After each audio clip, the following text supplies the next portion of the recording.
Göyleri.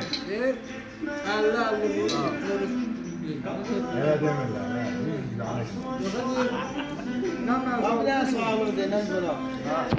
O verdiği sağlıklar özü güzel yapımlar. Ben dediğim sağlıklar.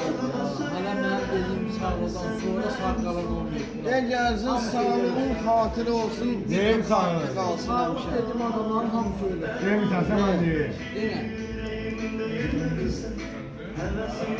Kopçiləşib. Hocam kopçiləşib. Ya da demirler. Şimdi değiştim.